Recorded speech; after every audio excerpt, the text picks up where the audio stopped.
علیکم ورحمۃ اللہ وبرکاتہ۔ آج ہم ایسی پیاری سی سورہ سیکھنے اور سمجھنے جا رہے ہیں جس کی ابتدائی آیات قرآن پاک کی سب سے پہلی نازل ہونے والی آیات ہیں۔ آئیں سورہ کا تعارف حاصل کرتے ہیں۔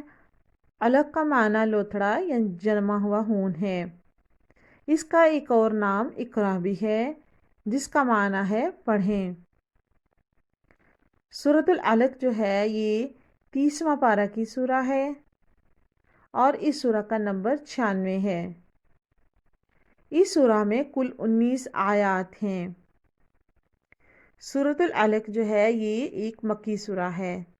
آئیں دیکھتے ہیں کہ اس سورہ میں اللہ تعالیٰ نے کون سے موضوعات کو بیان کیا ہے۔ نمبر 1، اس سورہ کا شان نزول۔ اس سورہ کی پہلی 5 آیات غار حرا میں نازل ہوئیں جو کہ اللہ تعالیٰ کی طرف سے نازل ہونے والی سب سے پہلی وحی ہے، اور یہ نبی صلی اللہ علیہ وآلہ وسلم پر جبرائیل علیہ السلام کے ذریعے نازل کی گئی۔ اس سورہ کا بقیہ حصہ جو ہے ابو جہل کی جہالت کے متعلق ہے کہ کس طرح وہ نبی صلی اللہ علیہ وسلم کو تنگ کرتا تھا اور اس کا کیا انجام ہوا۔ علم کی اہمیت۔ اس سورہ کی یہ ابتدائی آیات انسان کی زندگی میں قلم اور قلم کے ذریعے لکھ کر علم حاصل کرنے کی اہمیت کو واضح کرتی ہیں، یعنی کہ انسان قلم کے ذریعے علم حاصل کر کے اس کی وجہ سے حکمت اور دانائی بھی سیکھ سکتا ہے اور انسانیت کے مرتبے پر بھی فائز ہو سکتا ہے۔ انسان کی تخلیق۔ اللہ تعالیٰ فرماتا ہے کہ انسان خود تو کچھ بھی نہیں ہے، ہم نے اس کو جمے ہوئے خون یعنی لوتھڑے سے پیدا کیا ہے، مگر یہ اللہ ہے جو کہ اس کا رب بھی ہے، اس کو پالنے والا ہے، اس کو رزق عطا کرتا ہے۔ ذرا اللہ تعالیٰ کی نعمتوں کو شمار کریں۔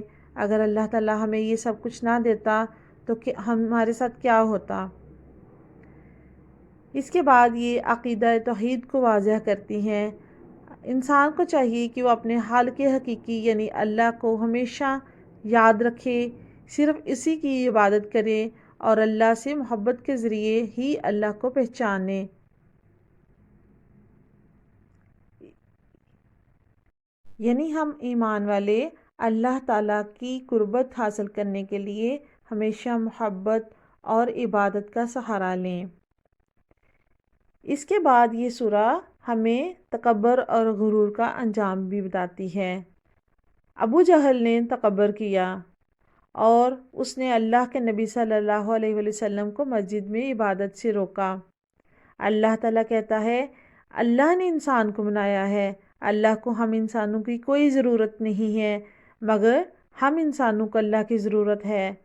ابو جہل اور نبی صلی اللہ علیہ وآلہ وسلم کی کہانی بتا کر بتایا گیا کہ ابو جہل مغرور ہو گیا تھا، خانہ کعبہ کا مالک بن بیٹھا تھا اور نبی صلی اللہ علیہ وآلہ وسلم کو روکتا تھا، تو اللہ تعالیٰ نے اپنا پیغام نہ ماننے والے اس مغرور انسان کو اس کے انجام تک پہنچا دیا، اور اللہ تعالیٰ نے نبی صلی اللہ علیہ وآلہ وسلم کو بلند شان اور مرتبہ بھی عطا فرمایا۔